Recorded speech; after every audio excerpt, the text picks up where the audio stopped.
Hi,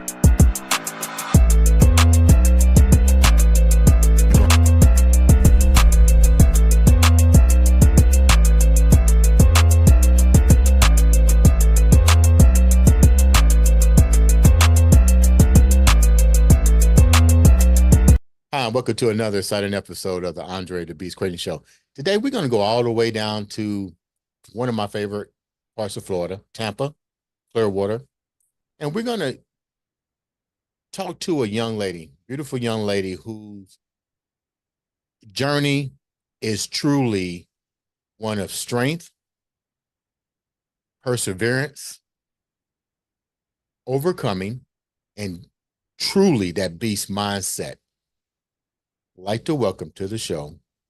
I want to call her professional bodybuilder, but we'll talk about that in at the end. The one, the only, Tiffany Newton. Welcome to the show, Tiffany. Thank you. Thank you for having me. Such a very compelling story and journey of your life, from being bullied at work, domestic violence, reinventing yourself. I mean, the list goes on. Before we get started, who exactly is Tiffany Newton to the viewers?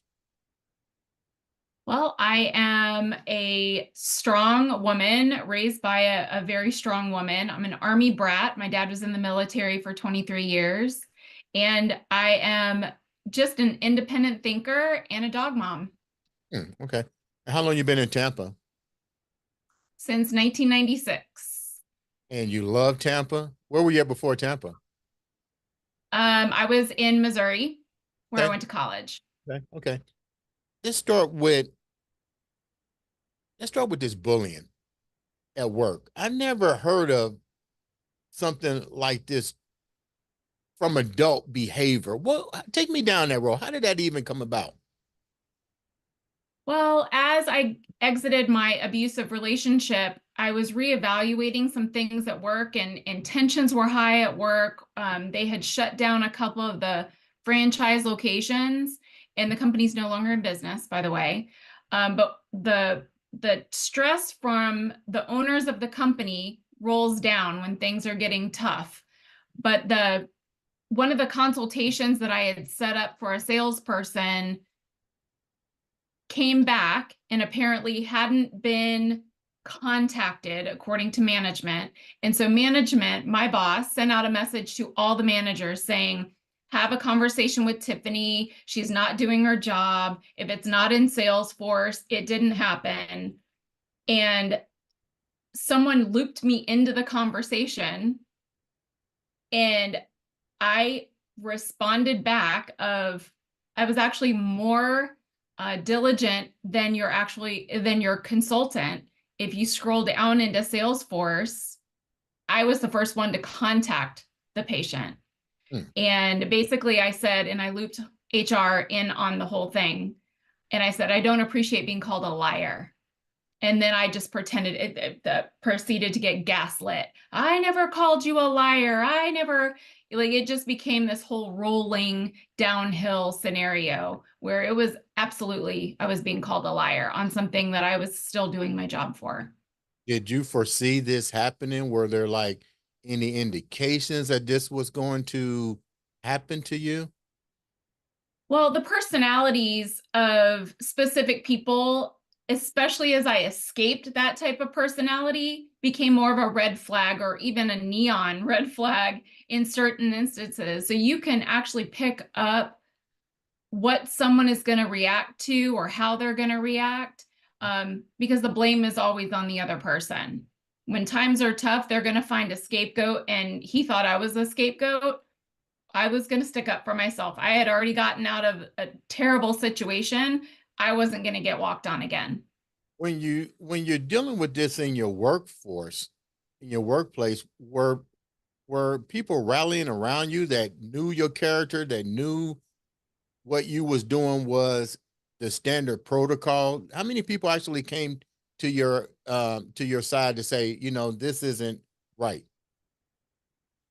Well, it was more on so whoever got copied on the email Mhm. are people that I had worked with, like managers that I had worked with, and they absolutely said, your stuff was in there. I don't even know why that comment was made. So everyone saw that I had done my job. I had outstanding work ethic in my job in corporate America. And for him to question that, I mean, it kind of hurt my feelings a little bit, but feelings aside, I actually did what I said I did. When the person that started the gas light, how well did you know this person? Were there frequent engagements with this person, or you only know this person through like maybe correspondence through email? Were there ever any one-on-one encounterments with this individual? Through that specific interaction where they kind of backpedaled saying, I never called you a liar, that was all done through email. So it was all documented, thank goodness.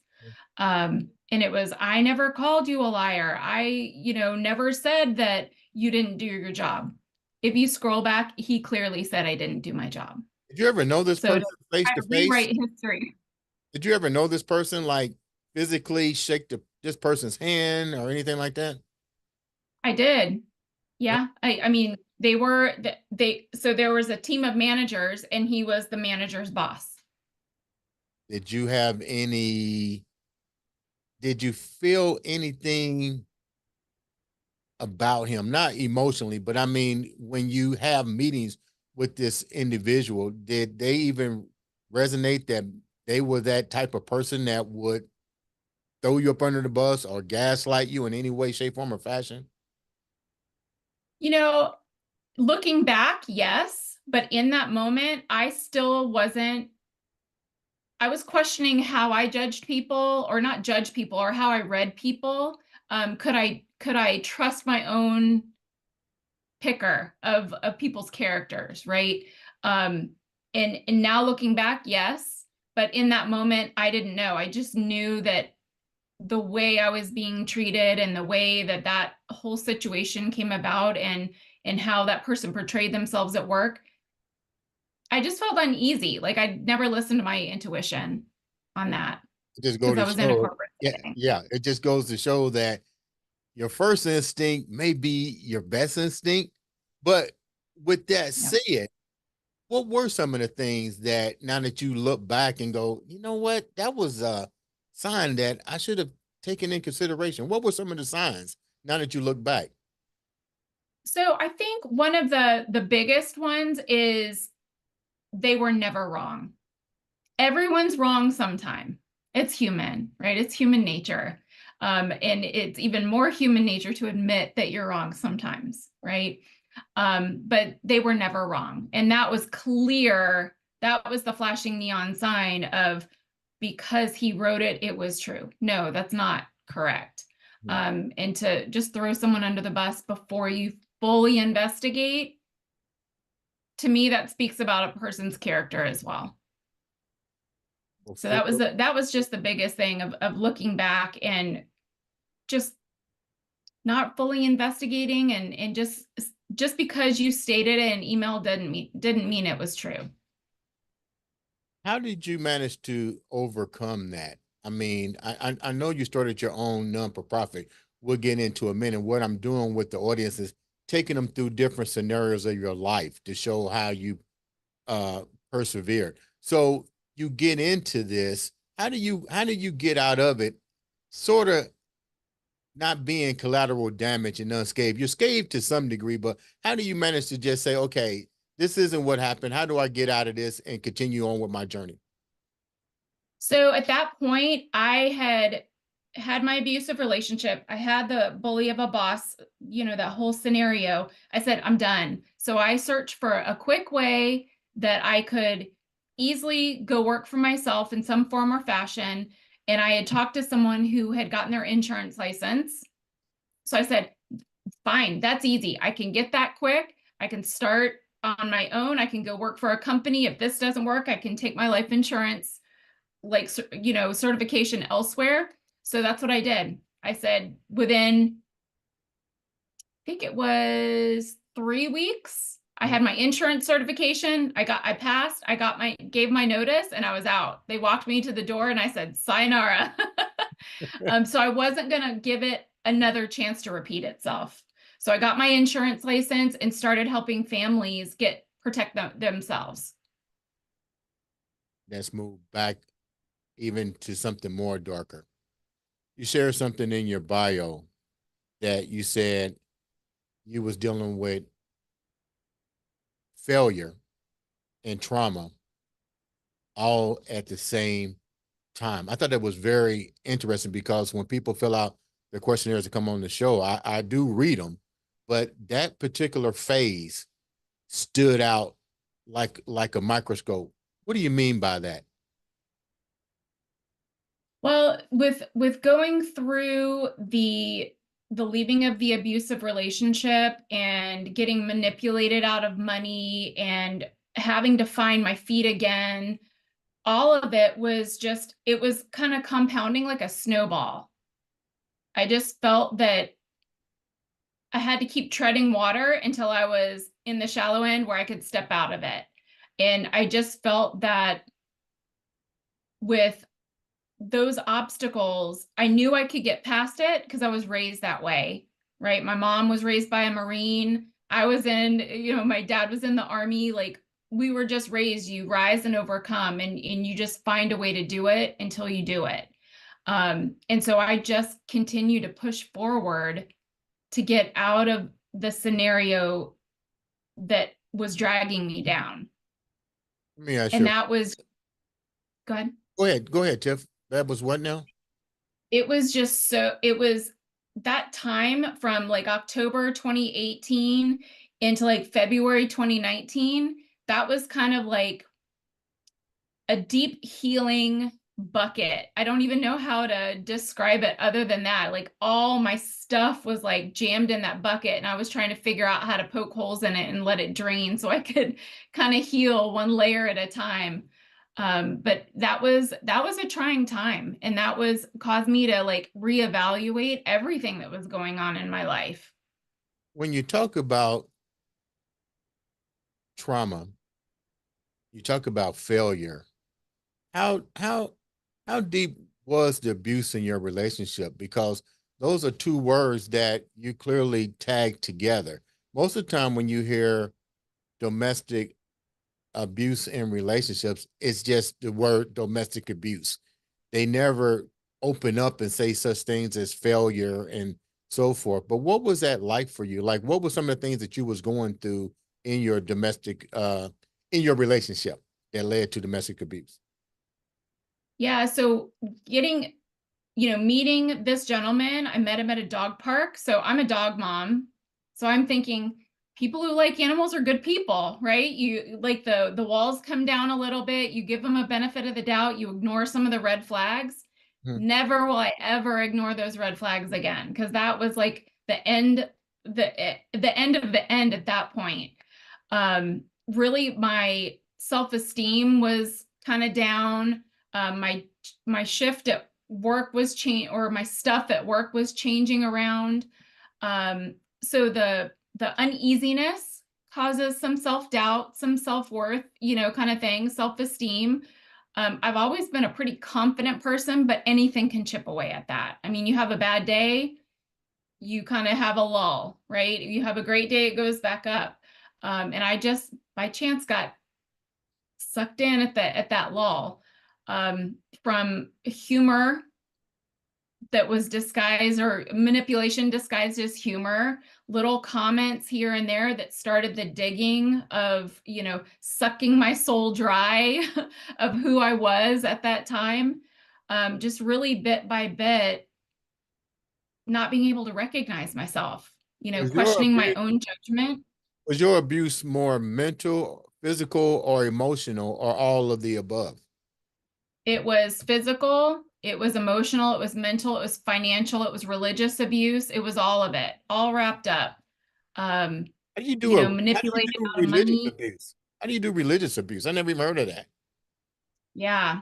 So there are certain types of religious abuse where the abuser will use um, excerpts from the Bible to get you to Oh, stay and endure that. Mine was quite the opposite. We would go to church together, In fact, we were at a Christmas event with his mom, and his mom was like, "Oh my goodness, this is my favorite singer." And I'm like, "Isn't he? He's such a great singer." Oh, the world ended that night. How dare you compliment that guy and his singing? You've ruined church for me. I will never be seen in that church with you again. How, like, on and on, like, awful. It was awful. I ruined God for him, basically, is how he put it. Wow. But When yeah, I mean, manipulated me out of money, my retirement, manipulated me to, he's like, "Oh, let's go to Europe." And, "Oh, I need your help paying this bill," and like sent me the bill. He said he took me to Europe. No, I paid for myself to go to Europe. I have the credit card bill to prove it. some people will So say eyesight foreseen, some people will be like, didn't you see the flags? It's easier said than done. I get it. I get it. You're not in it. I get it. But some people will be like, but you allowed this to happen knowing that it wasn't right. Does that make any sense? you get kind of sucked in. So I'll give you a scenario. Yeah, please. Valentine's Day, I get a beautiful bracelet. It's diamonds and sapphires, beautiful bracelet. "Hey, let's go to Miami next weekend." Right? It's a 3-4 hour drive from Clearwater. Let's go to Miami next weekend. So we go to Miami. "Hey, let's go out to dinner. Let's go shopping. I want to buy you a pair of shoes." All this love bombing stuff, right? That's where it all starts, is the love bombing. Then we sit down at dinner. I'm smiling. We're having a great dinner. And this was the first thing that I should have recognized, because now it's a red flag to me of, "You don't look very happy to be here with me. What's going on, dear?" He was grooming me to respond how he wanted in whatever scenario. Even though I was happy and I was smiling, he was telling me I didn't look happy What did you to do? get me to prove it to him that I was happy. So what did you do So to the little tiny things of like Geppetto and Pinocchio, like moving the strings around to get you to dance how they want you to dance, and smile how they want you to smile, and post on Facebook how they want you to post on Facebook. Um, yeah, I mean, it all started in those little tiny steps, and you get sucked in. Before you know it, it was full on manipulation, um, stalking, um, surveillance. I mean, he had cameras on me 24/7 when he was out of town how do you have cameras on somebody 24/7? in his condo. You was in his condo and you actually live in a real life reality television where no matter where you at in the house, somebody is surveilling you. Okay, Yep. I'm just gonna say it like this, Tiffany. When did you say enough is enough? Because I've been like, this is crazy. And you seem educated. You came from a military background. I don't even see how you could have allowed that to have gone on. How long did it go on? But Andre, it's for my safety that he's keeping an eye on me when he's out of town. Ah, and you believe that. For my safety.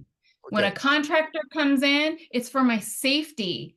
He's keeping an eye on me, When right? So it's all under the guise of how much he loves me, and it's for my safety.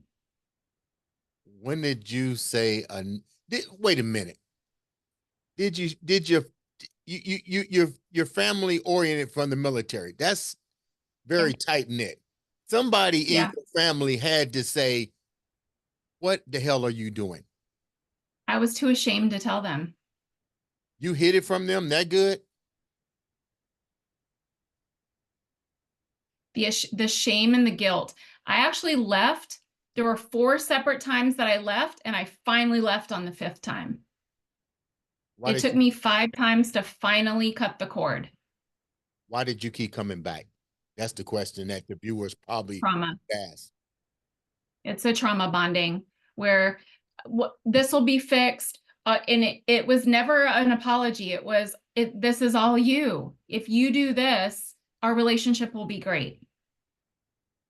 This is on you. And then you start to question, am I doing the right thing? This is a great relationship. You know, he does do a lot for me. Like all of these things, it just becomes like a full on tornado. I don't even know the better way to describe it. It just becomes a full on tornado. And the minute you get out of it, you're sucked back into it again. So you was trying to justify within yourself reasons to go back to avoid the shame of your family not even knowing. But when he would come, And when think your about family, the military, I'm not a quitter, right? In the military, like I see things through. Like I'm loyal, I'm like family person. I'll be there for you for through thick and thin. And you know, how do you this was hide that one from your person that didn't family? deserve that. How do you hide that from your family when you guys have social events? I mean, you can clearly going through that much pain. It had to be written over your face some way, shape, form, or fashion. So one time for my birthday, he invited my parents up for a really nice dinner. So everything was amazing and beautiful and happy beforehand. We have this amazing steak dinner. His mom is there, my parents are there. We're having a great time. After, let's walk across the street out on Clearwater Beach, walk across the street and get some ice cream. Everything is great. Let's take pictures in front of the restaurant with our whole family. And the minute we get in the car, I'm thinking, oh, what an amazing night. The minute we get in the car, how dare you not ask me to take a picture with me? Why do I have to tell you that we need to take a picture? Who do you think you are? Wow. So the drive home, which was 5 minutes, I was in tears. So that whole birthday ruined for me. It started off amazing and ended in disaster. Same with Valentine's night. Started off amazing. And you just want to get back to the amazing, right? It's all I have to do is treat you amazing for, let's say, 4 or 5 days out of 7, and they can treat you like crap for 7 or the 2 days, or even treat you like crap for 1 day, and you just want to go back to the feeling good again. You leave 4 times. Number 5 is the final straw. Yeah. What was that like for you? How much courage did it take? What was the indication to make number 5 the end beat all? Well, it gets a little graphic, so I won't go into complete detail on that. But I was working at home and he came in and wanted me to do something and I refused. And he said, I'll find someone who will. And I had already known he had cheated on me after I left the first time. Oh, well, we weren't together. You left. And I found out other things about him being with a man out in Utah when he was out in work in Utah. I found out he subscribed to Ashley Madison on my birthday or the day before my birthday. So it was just enough was enough. And that him saying that, I was done. It was like all of a sudden something snapped in my brain, like, wake up, girl, get out. And I had already been stashing, you know, the Amazon boxes outside of like Lowe's or 7-Eleven or any of those kind of things. I was sending things to the Amazon box to put into storage to have it, like when I was to finally escape, he would never know any of my stuff was gone. So I had shampoo, like body wash, dog food, like all my stuff, like a to-go bag stashed at the storage unit. So I When planned. So as soon as he said that, I was like, I have my stuff is already done. I had my strategy in place. So I was for sure gone that time. when he realized that you wasn't coming back, what was that like? Because that doesn't seem like a type of individual that would just allow you to walk away because the game had been already played numerous times. So when you did leave, what was that like for him? Uh, did he try to get you back? And did it become more horrifying? Because clearly, if you're in a house and they got cameras and he's surveillance, you didn't walk away with ease. That I don't see that happening. Oh yeah. He um he didn't make it easy. In fact, he tried to trick me to come help his mom. because apparently his mom had some heat stroke and he wanted me to come help. Well, when, you know, out of the goodness of my heart, his mom's a good person, I wanted to help. So I go there, she's not even there. And he's making dinner for me. And I was like, I don't want any of this. He's like, you should be on your knees begging me to perform acts. So I'll take you back. And I was like, I'm done. I'm out. I'm out. And then the emails started. I've gone to therapy. You know, I found God. All of this stuff. And it was, I promise, if you give me another chance, then, things will be, we'll be the best team ever, how we should have been. And, all of that, your social media and all that kind of stuff that he had full control over. None of that mattered to me. So he was like backtracking everything that he said through these almost 2 years of a relationship. And I just saw right through it. At that point, like the glasses were off. I could see what he was trying to do. And he kept wanting to see me in person. He's like, but I'm not the devil. But you are. Someone who believes in God and is a godly person doesn't act like that towards women. They don't spit in your face. They don't punch you in the chest. They don't corner you, bully you, rip things out of your hands, shove you to the floor. Like, they don't do any of those things. What I'm trying to think how to put this question, and my hat's off to you for what you've overcome and how you've done it. I know there's more to this story, which we're going to get into before we wrap up. Yeah. Looking back now at the relationship, at the job situation, I might have to repeat your words. It was right there in front of you. What do you tell yourself now? And what do you tell other individuals that have gone through what you've gone through? And don't get it wrong, men go through the same thing just like you did. So it's universal. So I don't want the viewers to think that, oh, this is just women. Men go through the same thing. But what do you tell the viewers now with what you went through looking back? Really understand what abuse is and what those red flags are, because it's not just a black eye and a broken rib. There are fine little things that happen leading up to the physical that you can catch on to, but educate yourself. There are lots of resources out there. The coercion, the manipulation, all of those start very small and build up. So please make yourself aware of what these are.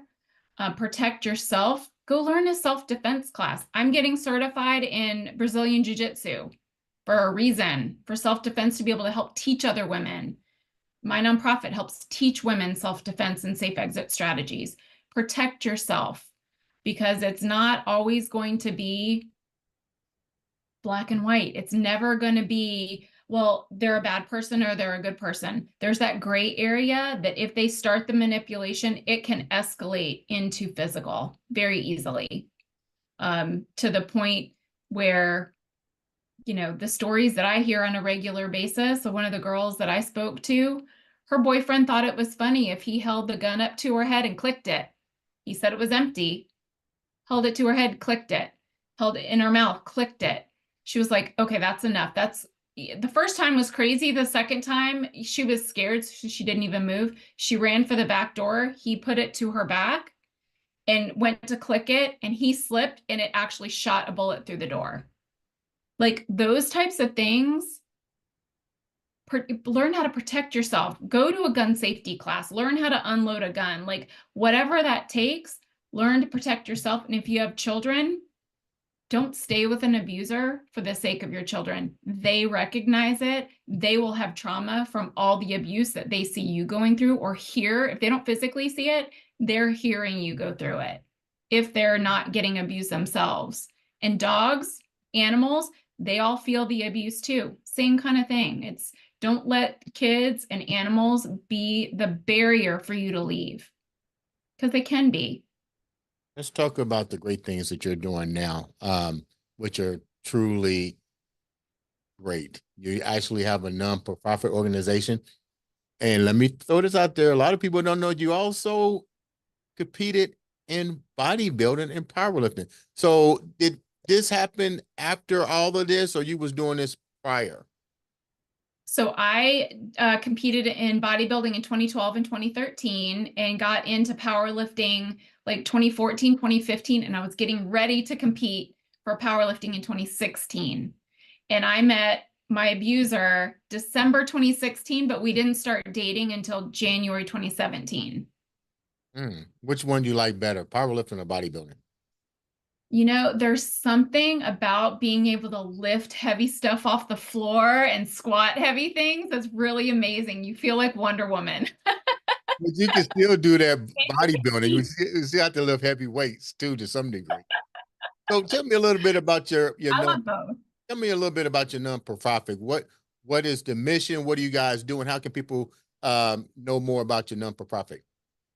Absolutely. So I met a gentleman at a networking brunch for entrepreneurs, and in talking with him, he helps people set up nonprofits and the importance of the philanthropic side of your business. So yes, I've been helping families with life insurance and retirement planning and all that kind of stuff. But my passion, and when I start talking about the abuse that I went through, people share their abuse. So 1 in 3 women go through domestic violence or domestic abuse. 1 in 5 women, sexual assault. So there is a clear need of some type of help as a precursor to ending up in a domestic violence shelter, right? Raising money for a shelter, raising money for buildings and real estate and all that kind of stuff, that takes time. I wanted to figure out how we could help impact people today, like start the nonprofit and help someone today. Mhm. Well, through that, why not do self-defense? Safe exit strategies, whether that's a strategy plan, whether that is the self-defense. And self-defense isn't always fighting back, Right. right? That's what people think, that I'm going to punch and kick my way out of it. It's not always that. It's creating space between you and the abuser. Space is your safety, right? If they have a hold of you and in close quarters, more damage can be done. So you either go squish up to them where if they punch or kick or whatever to you, that they don't have enough power in close range, or you create major distance. So we partnered up with several different certified instructors in Krav Maga and Brazilian Jiu-Jitsu to help teach women how to create that space. And if they're unfortunate enough to not be able to get out of that, how do you get out of being drugged? How do you get out of being, captured from behind, or in a strangulation from the front or from behind? How do you get out of those moves, or even in a sexual assault position? How do you get out of that and safely get away? And So that's where we started. how can the viewers get information about you in these programs that you guys are offering? Yeah, so we're on Instagram at Ignite Her Inc. IGNITEHERINC. We also have our website, igniteher.org. And we have all of, if you want to volunteer, if you want to donate, if you want to just pass along the information to someone that you know that's going through this information, or if a friend or family member is going through that and they just need someone to talk to. Myself and my board of directors, we all have come from domestic violence backgrounds. I probably have the shortest stint, where others have had, longer and sometimes even crazier stories of their own, domestic violence encounters. So we're here, we've all survived, and we're building bigger and better things for ourselves, and we want to help women do the same thing. Thank you so much. I appreciate you coming on the show, Tiffany, sharing such a motivating and inspirational story of overcoming, keeping that beast mindset, giving back to the community, helping both men and women, and even young teenagers to encounter these particular issues, that there is help out there. Once again, thank you so much, Tiffany, for coming on and sharing this. Guys, make sure you reach out to her if you know somebody that needs these assistance and help. This has been another exciting episode of the Andre the Beast Crayton Show.